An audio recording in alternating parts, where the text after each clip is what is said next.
Jetez toutes vos cartes de visite et écrivez un livre.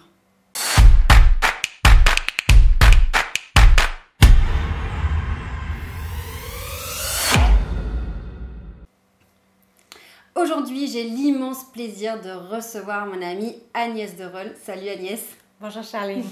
Je voulais absolument vous présenter Agnès puisque c'est elle qui m'a permise en fait de faire le grand saut et de publier mon premier livre. Alors Agnès est experte en communication et d'ailleurs Agnès, dis-nous où est-ce qu'on peut te trouver pour retrouver tous tes conseils sur internet. J'ai 2 chaînes YouTube, une chaîne qui est dédiée à l'écriture et au storytelling, et une chaîne qui est dédiée aux femmes qui sont victimes de relations toxiques et de violences conjugales. Ok, d'accord. D'où ton expertise dans la communication. Et c'est vrai que je vous invite vraiment à suivre Agnès parce qu'elle a de superbes conseils et c'est un véritable soutien pour ces femmes qui connaissent ces situations difficiles.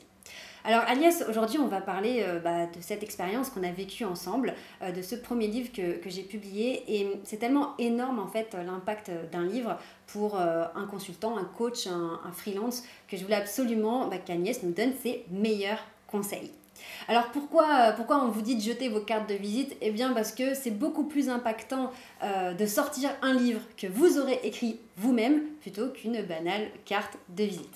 Alors Agnès, aujourd'hui j'aimerais te poser ces questions qui vont vous permettre de passer à l'action et d'écrire votre premier livre. Si vous avez une expertise, si vous avez un sujet sur lequel vous avez envie de partager, grâce à Agnès qui est une véritable professionnelle, vous allez pouvoir vous lancer et réussir. Alors, cette première question, finalement, si j'ai envie d'écrire un livre, comment je fais concrètement ? Par où commencer ? Alors, par où commencer ? Ça consiste déjà à trouver le pourquoi du livre. Quel est le message qu'on souhaite faire passer ? Et est-ce qu'on veut témoigner ? Est-ce qu'on veut développer son business en présentant ses spécificités, c'est-à-dire qu'est-ce qu'on a de différent dans son expertise, que ce soit tant sur le plan personnel que sur le plan professionnel. Qu'est-ce qui fait qu'on va vous choisir vous plutôt qu'un autre ou une autre ? Ok, donc la première question que je me pose c'est voilà, pourquoi je vais écrire ce livre en fait ? C'est ça. Et ensuite la deuxième question qui est liée à la première, c'est pour qui est-ce que je veux écrire ? D'accord. Et donc, est-ce que je m'adresse à des particuliers ? Est-ce que je m'adresse à des professionnels ? Et donc, en lien avec le message qu'on veut faire passer. Ok, donc pourquoi je veux écrire ce livre et à qui je m'adresse ? C'est ça. Ok, donc ça déjà, c'est un bon début. Alors maintenant, deuxième question, parce que là, on va se lancer, on décide d'écrire notre livre. Et puis, vient la question du titre. Comment je trouve un bon titre ? Alors, le titre découle des premières questions qu'on se pose. Donc, pour qui j'écris et pourquoi. Mais ça peut aussi être la première impulsion.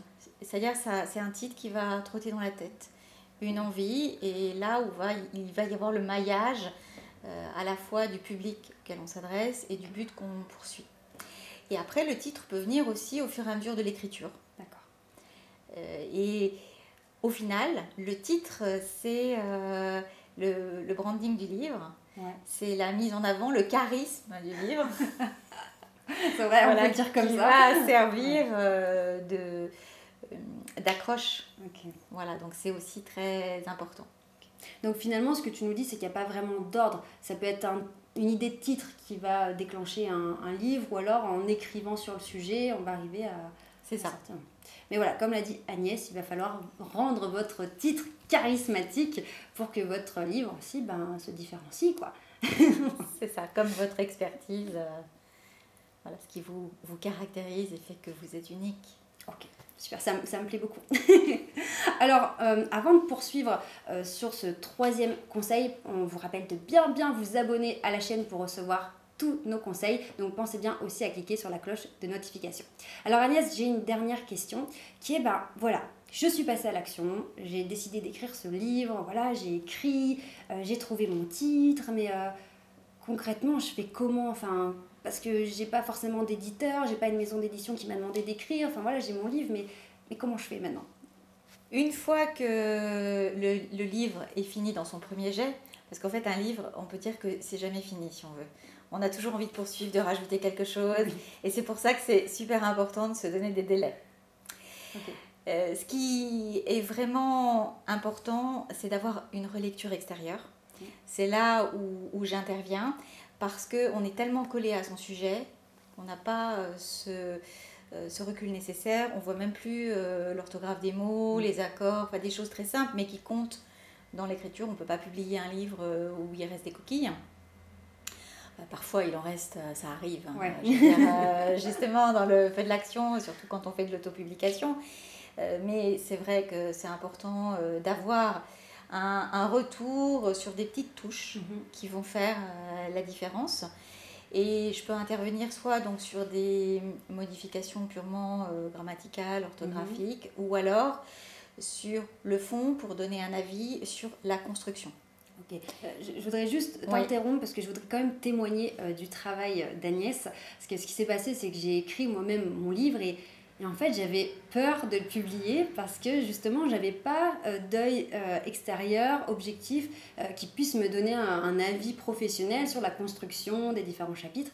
Et c'est vrai que, bon, l'entourage, oui, ils vont lire votre bouquin, ils vont vous dire que c'est bien, mais on n'arrive pas, voilà, on peut pas quand même s'autoriser parce qu'on n'a pas cet avis professionnel. Et c'est vrai que le jour où tu m'as dit, bah, allez, donne, lance-toi, je vais lire et je te dis ce que j'en pense. Et quand tu m'as validé, eh ben, c'est vraiment cette validation d'un œil professionnel qui a fait, mais ok, je peux y aller, je peux me lancer. Donc déjà, cette première étape de relecture et validation extérieure. Oui, alors là, avec ton livre, c'était un vrai plaisir, dans le sens où, voilà, et ce qui était passionnant dans ce que tu as écrit, c'est la façon aussi dont tu as témoigné de ton parcours.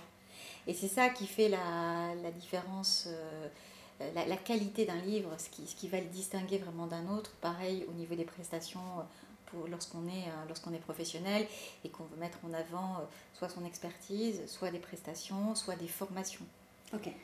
Voilà, donc c'était une belle, un bon moment, vraiment une belle relecture. Je te remercie d'avoir... Tu m'as vraiment donné un coup de boost. Donc vraiment, sans toi, je ne sais pas si j'aurais osé. Donc n'hésitez pas vraiment à faire appel à un professionnel, ne serait-ce que pour avoir un avis extérieur et puis cette fameuse relecture pour les coquilles et tout. Pour avancer en fait, ouais. Parce qu'il y a parfois on est bloqué sur des petits points de détail. Et quand on écrit pour soi, moi la première aussi... forcément, on est tellement impliqué dans son sujet, tellement passionné que voilà, c'est difficile d'avoir ce petit recul. Alors, qu'on peut aussi avoir avec le temps, c'est-à-dire qu'on peut laisser reposer, on laisse reposer son manuscrit. Okay. Et parfois, il manque vraiment peu de choses pour avancer lorsqu'on est bloqué sur un sujet. En discuter, même brièvement, ça peut débloquer. Donc on prend aussi le conseil au passage que si vous bloquez, c'est normal. Donc si on bloque, on prend du recul, on laisse reposer, on y revient plus tard. Agnès, est-ce que tu aurais encore un dernier conseil à nous donner pour justement arriver à finaliser ce projet ? Le conseil absolu, c'est passer à l'action. Et ne pas rester devant sa feuille blanche ou son ordinateur en se disant qu'on veut absolument atteindre la perfection. L'écriture, c'est un travail, vraiment, et ça vient avec de l'entraînement et avec de la régularité. Okay. Et puis avec de la persévérance. Ça ne vient pas tout seul. Il y a le mythe de l'inspiration. Oui. C'est vrai que c'est important, mais il y a quelques minutes d'inspiration et des heures de travail. Okay. Donc dès qu'on sent l'inspiration, il faut s'accrocher à cet élan et persévérer. Voilà, et même s'il n'y a pas d'inspiration, poursuivre quand même, écrire. Et quitte à y revenir après, à retravailler, mais avancer dans la régularité. Se donner par exemple un moment régulier dans chaque journée, ou tous les 2 jours, toutes les semaines, un rendez-vous avec son livre. Ok, ça c'est j'adore, un rendez-vous avec votre livre, c'est top. Agnès, on pourrait rester là des heures à vous expliquer comment faire pour écrire un livre, c'est passionnant. Du coup, je vous invite vraiment à suivre Agnès sur sa chaîne YouTube. Elle vous expliquera tout et vous saurez étape après étape comment faire. Et je vous assure que si vous êtes freelance, consultant, peu importe, peu importe ce que vous faites dans la vie et que vous avez envie d'écrire sur un sujet, autorisez-vous, ça vaut vraiment le coup. Merci beaucoup Agnès. Merci beaucoup Charline.